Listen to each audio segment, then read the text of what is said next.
Hi, good morning. I thought this morning I'd discuss the upcoming debate in Westminster concerning the legalisation of marijuana. Personally, I'm absolutely for it due to me having epilepsy and the fact that I've been on pharmaceuticals for 40 years and they really don't do that much. The side effects are appalling. And from the research that I've done and the fact that there are so many countries out there, America, Europe, etc., a lot of other countries have already legalized it, not for recreational. In the States, they're legalizing it for recreational use, but for medical use, for cancer, to stop cancer, for epilepsy, for all sorts of different conditions. It's already available over here as we speak now, except they choose to call it a different name. They call it sativa. There's sativas and there's indicas.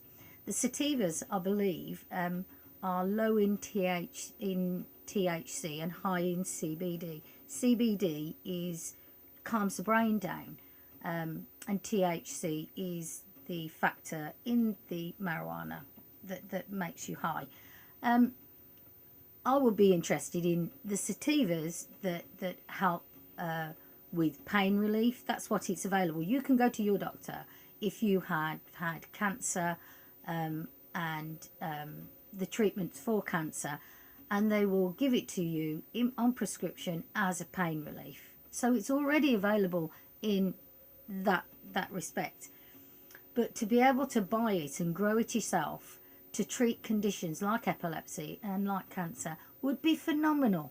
I mean, to have that choice, not to be told that you are not capable of making that decision yourself.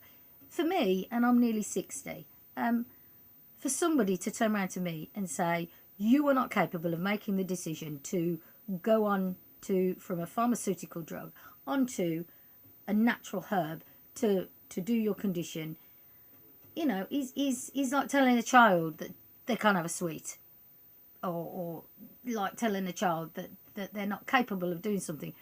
I've had 60 years of life experience nearly, and I find it distressing and upsetting that some globalist or some company or in somewhere tells me what I'm supposed to do with my condition. And I don't even like calling it my condition. It's what I suffer from. And the way I got it in the first place was by being given an injection that I didn't have a choice about. Again, when I was injected or vaccinated years and years ago when I was 11. I can remember years and years ago when I was 11 being at school, and we were lined up in the hallway, and the nurse, the school nurse, injected us. We weren't given permission. Our parents weren't given permission, didn't get permission slips. We were just told, lined up in the corridor at school, and the nurse took us into an office and there's jabbed us with a needle. And a few weeks later, I started to have grand mal seizures as a direct result of being given a vaccine that I wasn't. Nobody asked me whether I wanted a vaccine. Nobody asked my parents whether or explained whether this was a good thing or a bad thing. And thus my condition started, and since then I've had to go on to these drugs, and I think it's appalling because even if you're a child, you still have the right to say yes or no. I mean, it's not fair that we are putting our children into these positions, and sometimes it can kill you or it can cause lifetime conditions that the person like myself has to live with for the rest of their lives as a result of something that we didn't do to ourselves, that it was done to us by somebody else. And I think it's appalling that even exists in our society in 2016, because we're ruled over by corporations, which it's appalling. But there you go. So getting back to what I started this talk about, which is the legalisation of marijuana. I absolutely hope that people go out there and they listen to what is being said and the reasons why they want to legalise it. Not for smoking together. There's nothing wrong with being happy. 90% of the drugs, both of the drugs that I have to take, both of them, cause depression, anxiety and suicidal thoughts. Now, the people that actually say that it's okay to take these drugs absolutely believe it's okay to legalise something that will cause depression, anxiety and suicidal thoughts, can lead to you killing yourselves. And they don't monitor you after you've been put on these drugs properly. They just give them to you. I know, because I had 40 years of experience. I tried to commit suicide when I was 16, just after being put onto a barbiturate.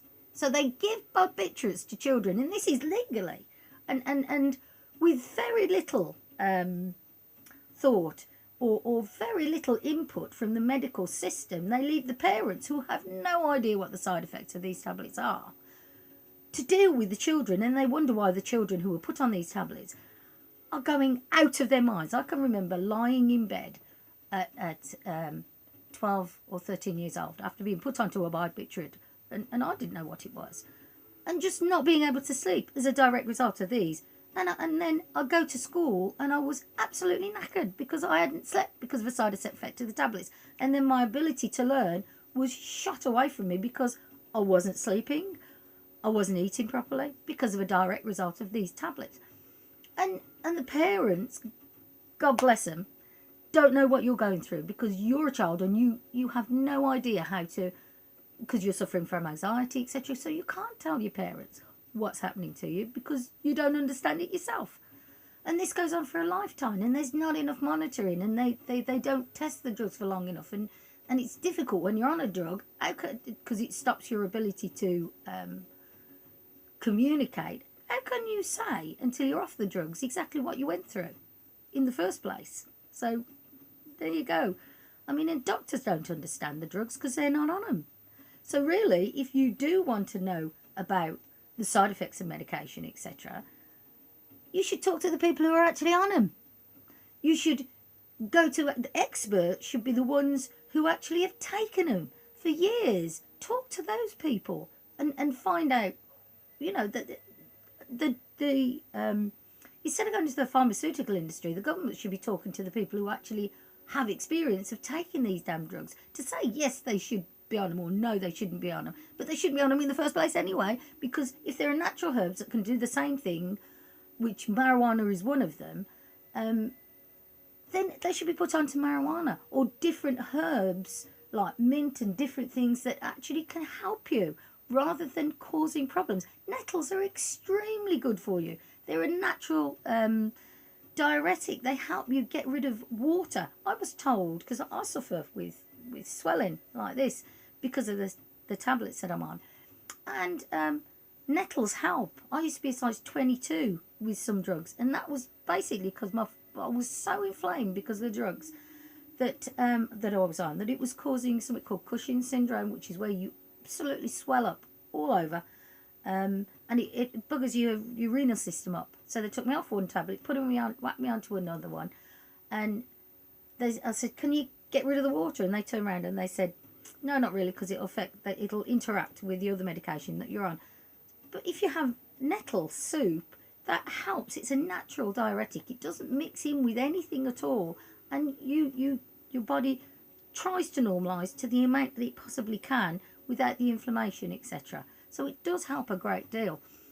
But getting back to the marijuana, I absolutely believe that if it is legal, why is it legal? If we're on a planet and different countries, it should be all the same. It shouldn't be just legal in one country and not legal in another country. If they know that it helps with conditions and it is legal in one country to have that because they know it helps, it should be legal everywhere. Not just in one country or in two countries. It should be legal everywhere. But there you go. That's just my opinion. I don't abuse drugs. I think food and herbs should be your medicine, and I'm trying to do that.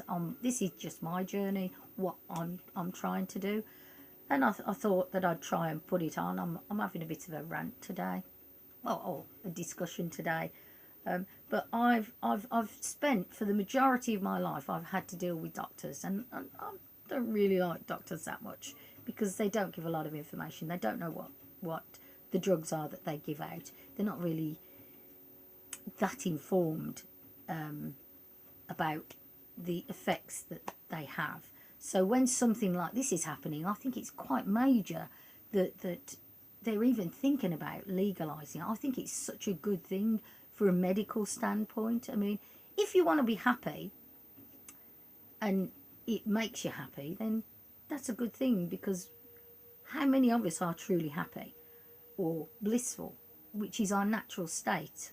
We're supposed to be happy. And these days it's difficult to be naturally happy.